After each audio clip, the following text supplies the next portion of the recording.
Our second speaker of this session is Alison Sander. Alison is Director, Center for Sensing and Mining the Future at the Boston Consulting Group and brings more than 25 years experience working with senior management teams on complex challenges. The center develops BCG's global megatrend databases and provides guidance to the organizations seeking to better understand trends that will shape the future. Alison has designed significant growth strategies for clients across many sectors and has used megatrends to help clients to find the next areas of growth. The center tracks more than 100 trends that cut across the latest technological developments, demographic shifts, economic requirements, and consumer shifts, amongst others. Alison has an MBA from the Harvard Business School, a JD from Harvard Law School, and a BA in Political Science from the University of Chicago. Prior to BCG, she gained experience at Cambridge Transnational Associates, where she was founder and CEO, and at Goldman Sachs. She has also served for 11 years on the board of the World Resources Institute. Ladies and gentlemen, let us welcome Alison. Thank you so much, Jeff, and the fellow organizers. I'm so honored to be present for the 16th Megatrend session. I feel like I've come home in Malaysia to meet my fellow Megatrend trackers. And I specifically want to thank the authors of the concept paper that guided us in our thinking, because I think it really covered a span of history that was fascinating. So I wanted to take this limited time with you tonight to talk a little bit about innovation beyond borders as it shows up in what we call thematic investing.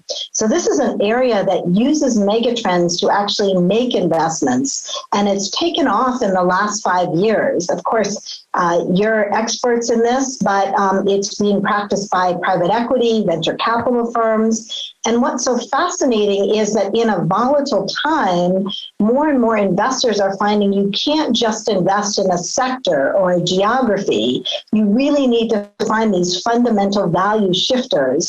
I think Financial Times puts it best. They say in times of uncertainty, investors look to areas of the market that are likely to deliver with greater certainty. So I thought I would take this time with you today on the last day of your amazing conference to talk a little bit about what is happening with innovation beyond borders in thematic investing.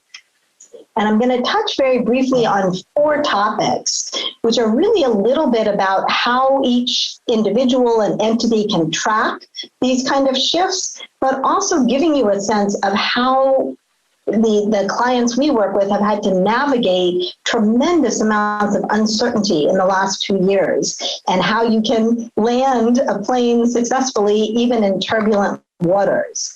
So let me start with COVID, just because everybody's experienced this together, and it's quite fascinating. So some of the COVID shifts vary by geography, but some are almost global.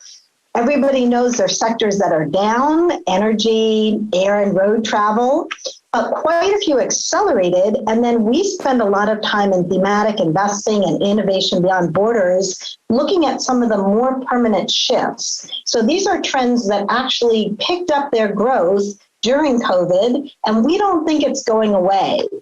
And they're quite diverse. Everybody thinks they're tracking some of these, but remote work, e-education, e-commerce, video streaming. Again, the media tends to be a little bit pessimistic, no surprise. So you hear a lot when you open the Financial Times about all the value destruction, the retailers that close, the restaurants, of course, the cruise lines that are mothballed in major harbors. But what you hear a lot less about is all the sectors that are COVID advantaged.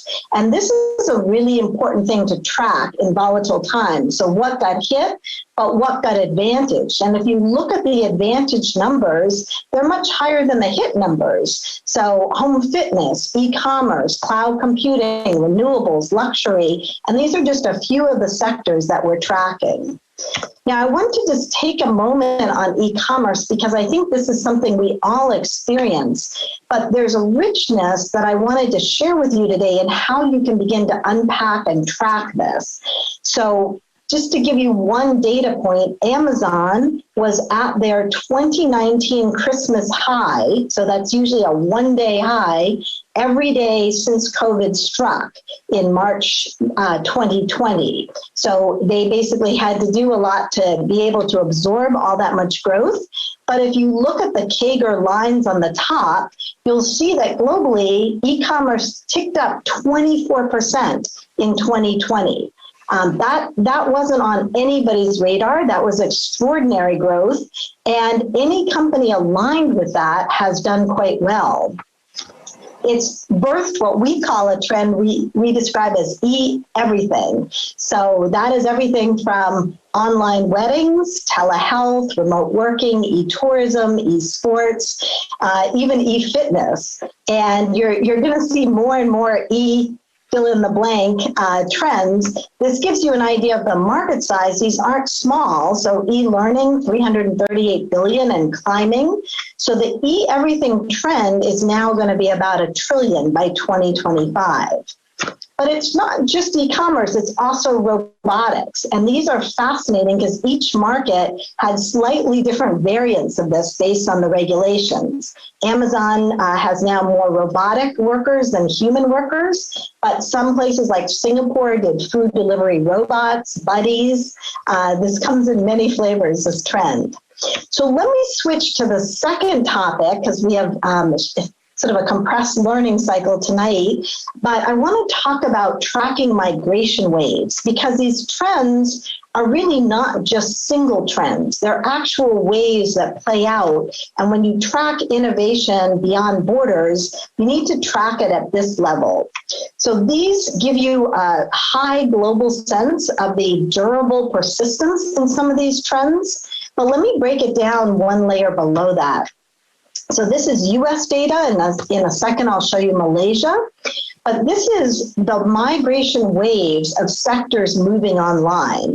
Wave one is what we call game over. So that's things like computer software, music and video. You will not find in the US anybody opening a new store for software, for video, for bookstores. And we still have a few, but they're not new ones. So these are the sectors that were the first to migrate in. And pretty much the battle's over. There's 90 to 100% of sales now happen online. Then there's the current battleground, and that varies by country, but those are really interesting places to place your bet. And even more interesting to the right are the wave three emerging sectors where the battle has yet to start. And I think if you look at Malaysia data, that's particularly interesting. The game over, the current battleground, and then where's the next wave going to come? So grocery in Malaysia, really not very much online. So that's an interesting way to track the innovation that's moving. There may be barriers, reason why that wouldn't take off, but really interesting to understand the waves of the innovation. And then, of course, we have a lot of clients who are looking for the next segment. So what's not even being tracked? Well, you can get COVID tests online. You can buy autos online. Apparently, you can even buy $1 million yacht online. BCG doesn't let us really try that out, but supposedly there it is for anybody who wants to try it. And pharmaceuticals are now getting freed up to buy online. So you really want to understand not just the innovation beyond borders at the megatrend level, but how it's playing out and how those waves are hitting. And of course, if you're tracking the online world, you really need to know what Amazon's doing, because where Amazon goes, there goes the market. Now, I wanted to talk a little bit about two more topics in our time together. This topic is really about the pace of disruption. And this has been fascinating. BCG has given me the honor of tracking megatrends for our firm since 2005. We've done, as Jeff kindly said, 1,500 cases using more than 100 megatrends. But in the last 4 years, the pace of disruption has been so high, we've had to add a whole nother sector on disruptive trends. So megatrends are the predictable waves. Disruptive trends are kind of the game changers. On the left here, you can see the list of 100 megatrends that Jeff referred to. We can get you a more readable copy if you're curious. But we track Terra trends that are demographic and consumer, economic trends, including business models, tech trends, which include health, life sciences, energy, and then what we call metatrends. So those are trends resulting from the other three columns, like scarcity, abundance, trust, happiness, lots of other trends. Now, if you take those in a disruptive era, what you can see is that during a time when human lifespan has gone up, corporate lifespan has actually gone down. The average corporate lifespan on the S&P 500 was around 61 years when I was born, and it's now about 17. So what that means is it's harder to become an S&P 500 company, but when you become that, you've got so many different currents to navigate, it's harder to stay in that status. And to stay there, we're claiming that you not only have to do innovation across borders, but you have to do better anticipation of the disruptive trends, of the mega trends, and figure out how to manage your risks and opportunities at every point in time. Just to give you a couple of examples, I'm going to talk about the green markets because they're very popular and other speakers in this wonderful forum have talked about them. But within the green trends, there's an enormous part of what we call value erosion. I suppose the green people would just view that as great success. But what that amounts to is 25% of the U.S. coal companies are bankrupt. Many of our large coal clients have gotten out of coal aggressively. 30 countries have committed to end coal. So that's happened much quicker than people thought. And you have predictions that there will be more and more stranded assets on this side. So we have a lot of clients trying to navigate an increased regulatory environment that makes fossil fuels less and less appealing. And then on the other side, against that kind of escalation down, is this enormous burgeoning of green markets that are around $3 trillion, 2.6 trillion euros. And this is where we see some of the most exciting innovation beyond borders happening, because it's happening globally. There's sharing of new business models. There's lots of innovation. And let me just show you sort of a deeper example so you can see what this looks like. Most of our clients sit right between these two divides. So the wave that's going down and the wave that's going up, and they have their legacy assets and they have to figure out what bets to place where and when. But if you look at the global green products and energy market, it's one of the most durable megatrends at the moment and very popular in thematic investing. For example, just if you look at the the EV market, there were announcements today. It's growing at about 23%. We've had more than 30 countries say that they put a year when they're going to allow the very last internal combustion engine sale. We've had 2 states in the U.S. say that by 2030, California and Massachusetts will not allow any more internal combustion engine sales. So we're hitting these inflection points, and lots of innovation is traveling across borders on everything from charging infrastructure to the basics of battery technology. Now, when you look at these trends, because of the destruction and the disruptive nature, you can see these inflection points happening very, very quickly, where we're changing from one curve to another. So unexpectedly quickly in Europe, we now have more cars that are EVs than diesel. Of course, that got sped up by some of the diesel problems, but you'll track this by country, and it's happening again probably more quickly than the experts thought. Now, in a disruptive era, you have the disruptors who are driving the destruction, and that's a really important piece of this to track. Obviously, for EVs, it's Tesla, and this is something that business analysts find fascinating, that you have a company which really just started producing a car in 2003, already worth more than the top 7 OEM car companies. So haven't had to put out a lot of manufacturing, haven't had to make cars at the same level. In fact, they don't even feel they're selling cars. They feel they're selling software inside vehicles, and they have a very different revenue model. So when you track the innovation beyond borders, it's not just about the products and services, it's also about the business model, the disruptors, and who's at the front leading the parade. Now, one last thought on this, because there's so many thoughtful people who come to this conference, and really it's just been a fantastic collection of presentations so far. But an interesting piece to track is what we call mind the ripples. So when you hear about a trend, you usually hear about it on the left. So how big is the rise of EVs? Well, it's about €500 billion. But then if you look at the impact on fleets, it goes up to about €2.5 trillion. Then if you include in infrastructure, auto repair, insurance, you're at about €10 trillion.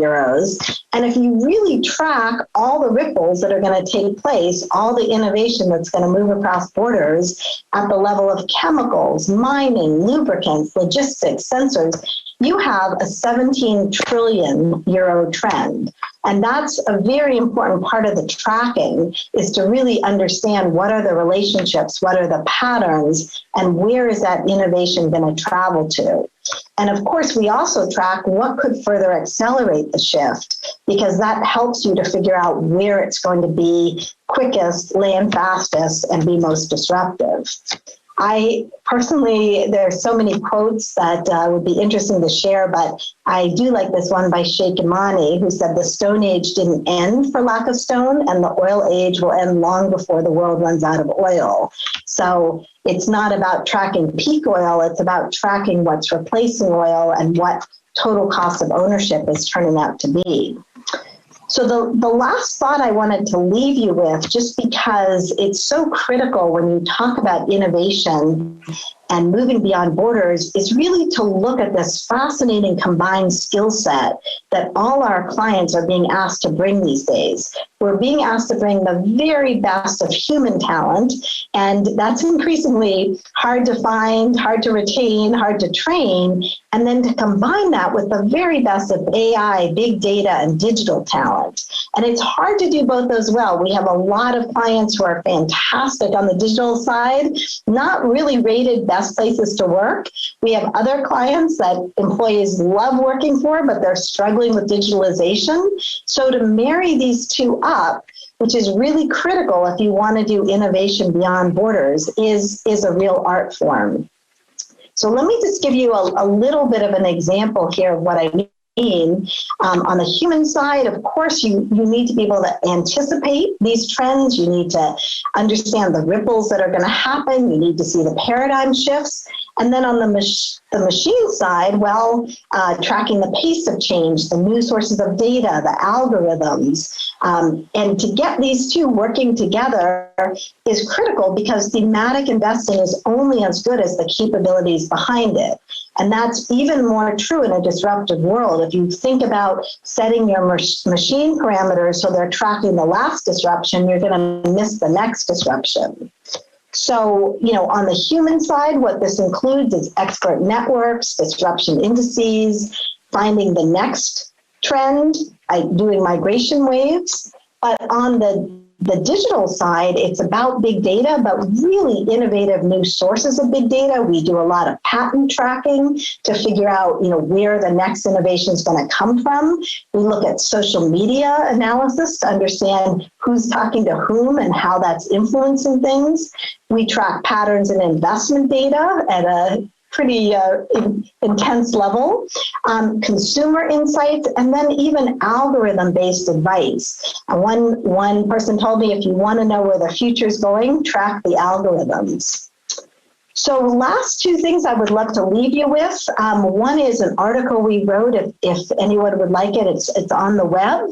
But it's really, in times of uncertainty, how do you adjust your strategy to build an uncertainty advantage? And to us, this comes down to three skills: better signal advantage, which is really knowing what's happening and hearing before others do, decisive mover advantage, which is mobilizing your organizations to take advantage of those moves, and resilience advantage, so you can bounce back for what's not anticipated.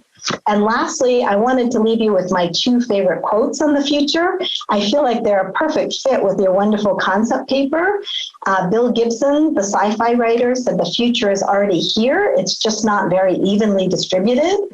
And Bill Gates said we overestimate the change that will occur in the next 2 years and underestimate the change that will occur in the next 10. So Jeff, thank you very much. Thank you to the organizers, and it's an honor to be with you.